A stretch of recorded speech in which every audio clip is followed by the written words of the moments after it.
What's up, Matt Clark here at the new Matt Clark.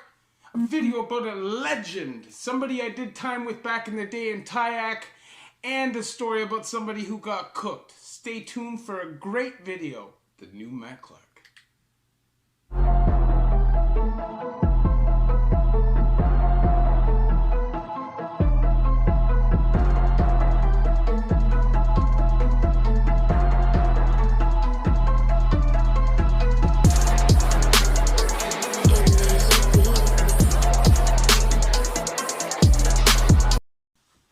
What's up? What's good? Matt Clark here at the new Matt Clark. How are each and every one of you doing on this amazing Sunday?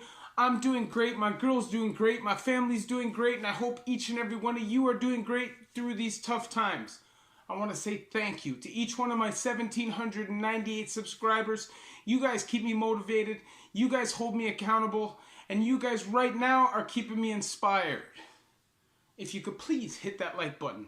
If you could please hit that subscribe button and that bell notification button so you get these videos when they're new. If you could share with somebody on social media, that would be amazing. Help spread the message, help spread the word. And there's a PayPal option if you would like to donate, help support the channel. The link will be in the description. So today I'm taking it back to T.y.a.c. We're going back to when I was 16, 17 years old and when I was doing time with the dude, T.y.a.c. I can speak his name and I'll explain why after. But this is not somebody that I knew from the street. This is a real legend in T.y.a.c and in 311. This is a dude that got caught smuggling heroin in at 15 years old when the package exploded in his stomach and he had to be rushed to the hospital.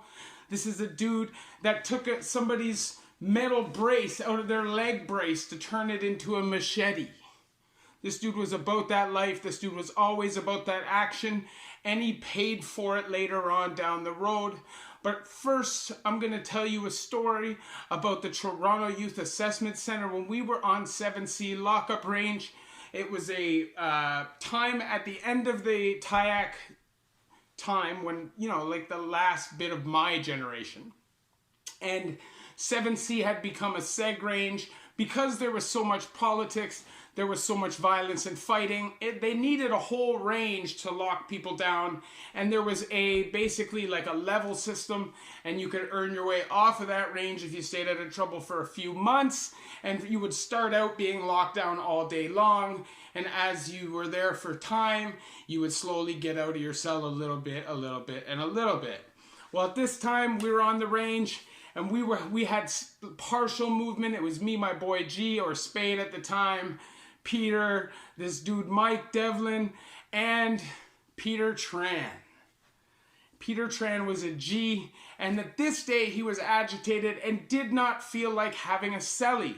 Well, this dude B-Boy from Barrie, that was his nickname, B-Boy, who was a decent dude, was no softy, was not a pushover, was a fairly big dude, came down to the range for something that had happened on another block.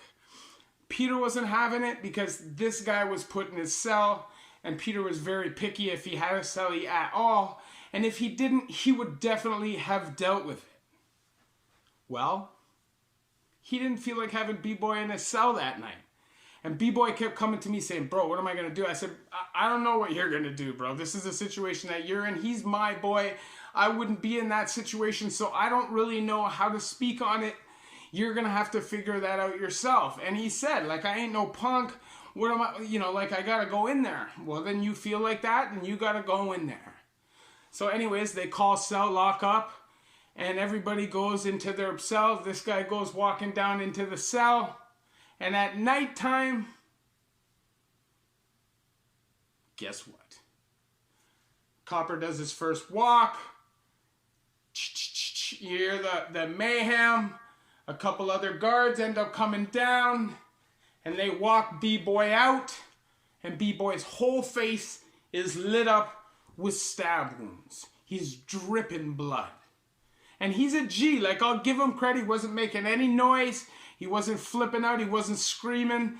I guess he tried his best to fight. But Peter was a straight savage. You know, He probably made the dude feel like he was somewhat at home and he was somewhat comfortable, and then attacked like a cobra, because that's the shit that he did if he didn't want you to be there. Remember, he's a Vietnamese dude, so he's not huge. He's jacked, but he's still a fairly small dude.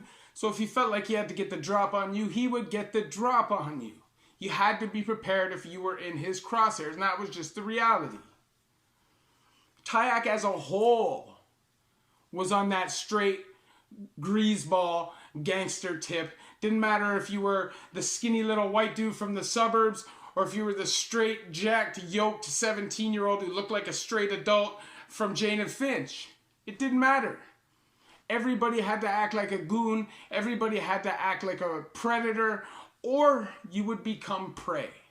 T.y.a.c was a place people would eat feces, drink urine, blow bubbles in the toilet, get jumped by multiple people for fun, be put on trial, be slapped around. If you're on dorms, people would fight all night, use food, have food fights, just throw stuff at each other. Remember, these are 16 and 17-year-old kids in a prison setting. I know times have changed. I know the place now that they're in is maybe not quite as secure a setting, but that place, I guarantee you, is just as crazy because you put all these young kids together. Remember, 16 and 17-year-olds are the most savage there are.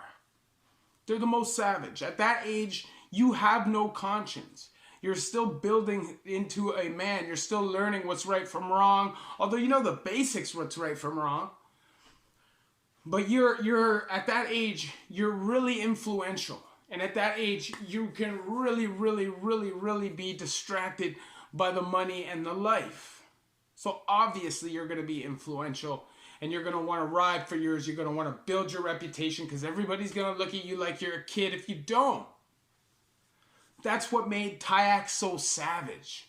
Anybody who's done time in T.y.a.c, anybody who did time in the West Detention before T.y.a.c, young offender, anybody who even did time in Blue Water, these are young offender jails that were savage. Hamilton, 16 and 17-year-old kids don't care. The 15 of them will jump on your face. 15 of them will riot for fun.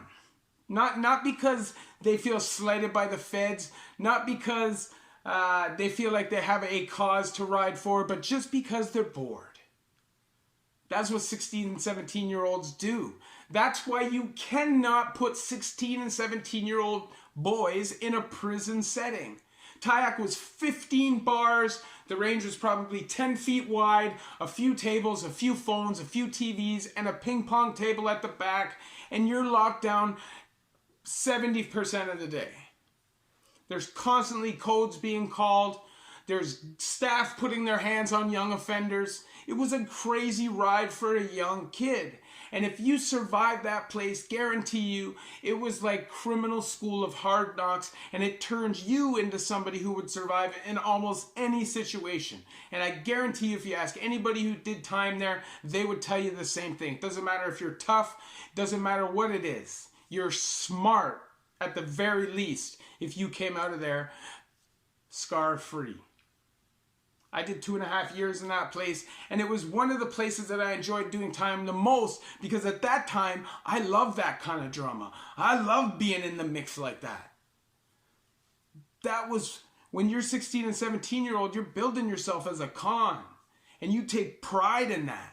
That's why it's so hard to get through to people at that age. They haven't felt the lows yet. You know, at that age, I hadn't felt the lows. I hadn't felt the drug addiction. I hadn't felt the long federal bits.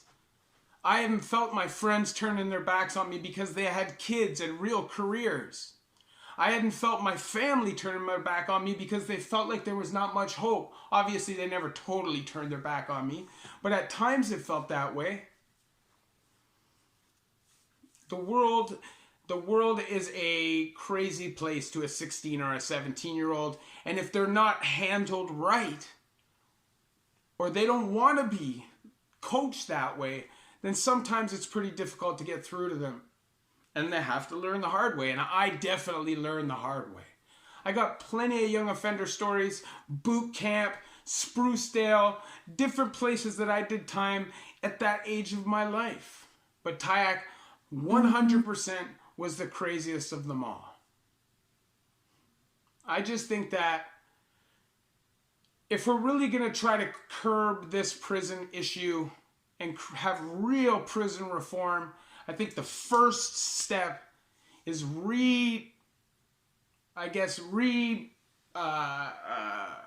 designing the young offender program and the young offender system. Creating it about rehabilitation and school and trades and learning and creating opportunity and creating purpose. If you take them when they're young and you make them believe that somebody cares and that somebody will be there for them, then maybe bad things won't happen later on in life. And I'll tell you, I told you this story about Peter, and there is a sad ending to this story. Peter was tragically gunned down, chased up onto somebody's porch, and gunned down. And he's no longer with us. You know, not everybody understood him because he was a hardcore dude that was raised in the streets. But underneath that, there was a good person, and I consider him my friend. And I know a lot of people that do and felt that kind of respect for the dude. It's sad that people at that age go through that just to come out and lose on the other end.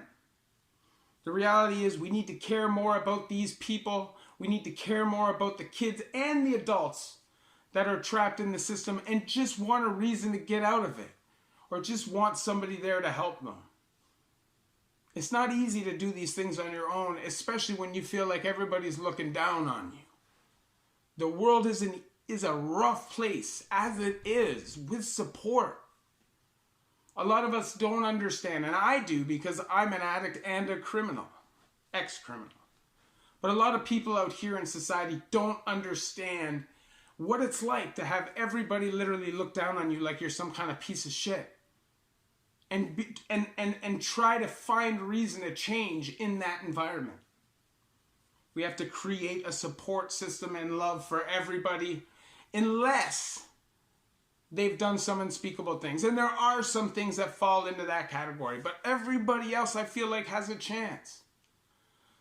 So I do these videos to try to open people's eyes, to try to inspire people to change, and to try to spread the word that more can be done. And obviously, if young people hear this, if older people who have kids that are younger, that are going through this, hear this, there is stuff that can be done when they're that age. You have to put the proper time and effort into it. And the system obviously has to change. We can't keep putting these kids in a prison environment. Anyways, if you like this video, hit that like button, hit that subscribe button, and that bell notification button so you get these videos when they're new. If you could share with somebody on social media, that would be amazing. Help spread the message, help spread the word. And there's a PayPal option if you'd like to donate, help, and support the channel. The link is in the description.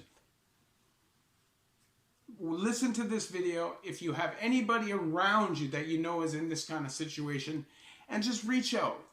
At least give a word of inspiration, a word of motivation, or just at least tell them that you're there for them if they're doing the right thing. We got to create opportunity. We got to show them that there's a reason to change. Anyways, I love y'all at the new Matt Clark.